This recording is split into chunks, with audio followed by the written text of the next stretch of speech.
the busy John Ross Parkway. This is off the N2 in Richards Bay, KwaZulu-Natal.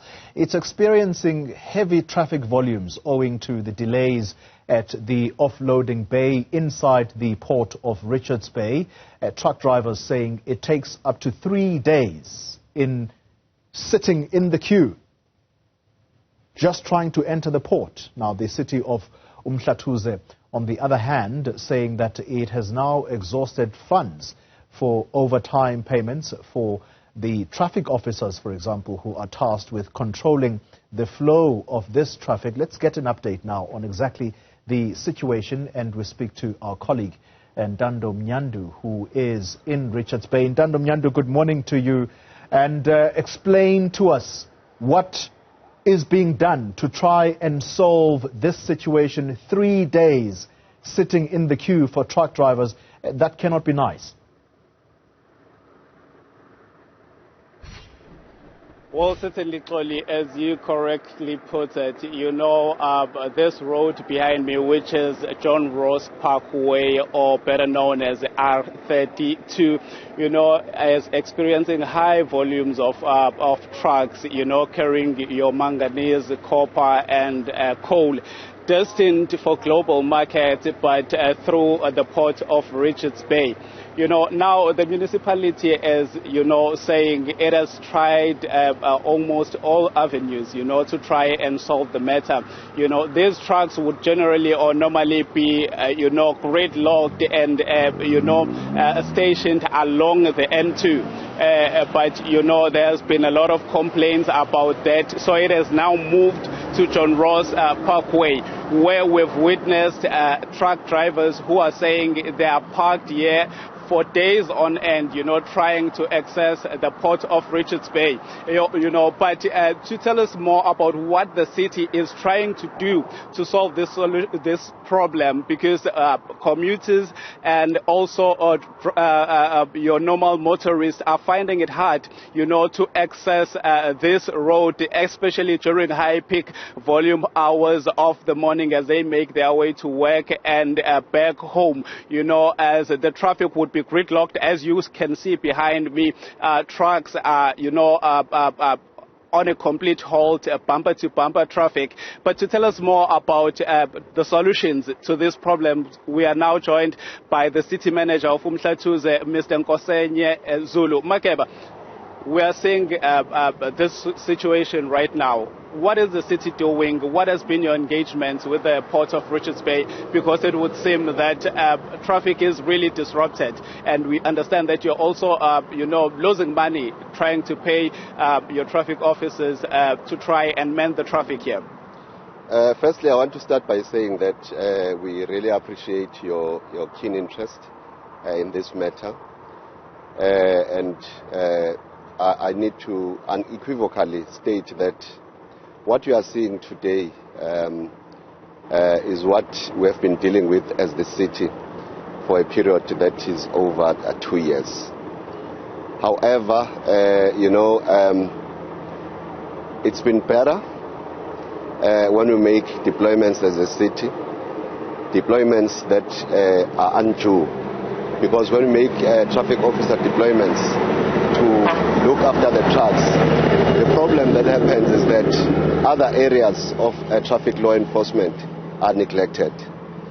We are standing along John Ross Highway, which is a provincial road, and coming into John Ross Highway there is an N2 which is a national road. Ordinarily what we do is that as the city we deploy traffic officers to stop the trucks from coming in to John Ross Highway, thereby creating an untenable situation whereby trucks have to stage along the N2, which has created many problems, including accidents and so on and so on. What resulted in what we are seeing currently is the fact that we have an outcry by residents of the city who are saying the national road and a provincial road are not the problem of the city.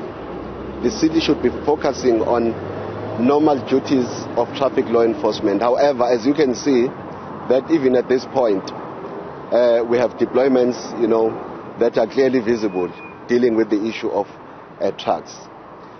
But the reason why you have such a large number of trucks, as you can see that the volume of trucks can easily be estimated to be in the region of 1,000 or 1,500 along this one road, John Ross Highway, currently as we speak, is the fact that the city, when it deploys traffic officers, particularly at night, they have to remain at critical posts at night, particularly at entry point into John Ross Highway from the N2.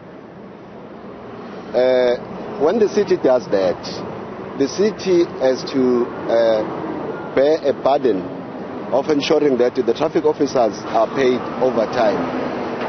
Now, as a matter of fact, in the previous financial year, overtime solely that was paid towards the traffic officers who are looking after these trucks, particularly at night, went into the region of about 10 million, 11 million rand. Since the financial year started about 4 months ago, as it started on the 1st of July, the city has faced a liability in overtime payments that exceeds 4 million rand. Now, sorry to cut you, Makeba, but what then becomes a solution? What is your cry to Transnet, which is your stakeholder, and obviously the provincial and national government, because this problems emanate from the national road? Well, obviously, the cry is that government should take responsibility, because this is not the problem of local government. This is the problem of particularly national government. This is tantamount to an abdication of responsibility by a line function department that is relevant. I'm not going to name names. We know that there is talk that there is a shortage of about 158 locomotives in the country. We know that there is talk that the reason why even the trains that are available do not traverse the railway from the mines, railway lines from the mines to the port of Richards Bay, is because of dilapidation of the rail equipment.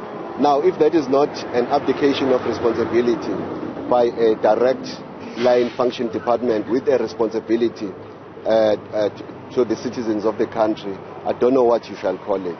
Now, when you talk about solutions, as the city, we have already rezoned a particular piece of land with a view that it be utilized for truck staging, so that truck staging will take place in that particular site in order to avoid this current situation.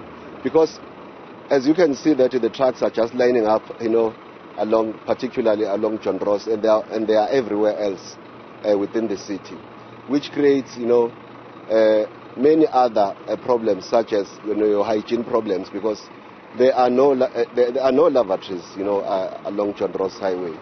Over and above that, in order to try to curtail overtime cost, we are invoking as a city a particular provision in the National Road Traffic Act, in terms of which we are recruiting traffic officer reservists, because those will be remunerated at a fee that is stipulated in terms of the law, which fee will be far less than the 14 million rand that is estimated for a fee that needs to be set aside by the city to pay overtime to its traffic officers. Over and above that, we have decided as the city to approach the National Road Traffic Management Cooperation.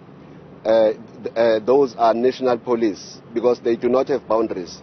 We feel that since this is the problem that is in place due to the failure by relevant departments at a national level, that is the law enforcement agency that needs to be deployed here so that it deals with the trucks.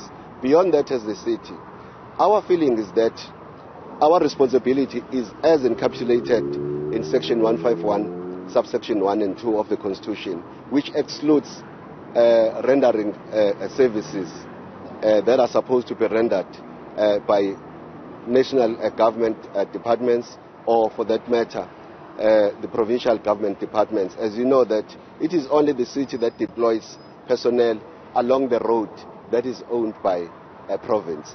So what we have decided to do as well is to assist the port by availing more land at back of port, so that at least stockpiling can be done using that piece of land. But obviously, the companies that we are awarding rights, to operate stockpiling facilities at back of port have to contend with long and tedious processes in terms of the environmental impact assessment. I would have to cut you there, Makeba, but thank you very much.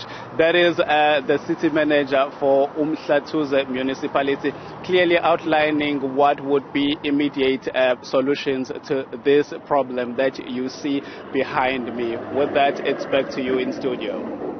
Ntando Mnyandu live for us there in Richards Bay. It's a worrying development there. It's a story that I'm sure we'll continue to cover here on Newzroom Afrika. That is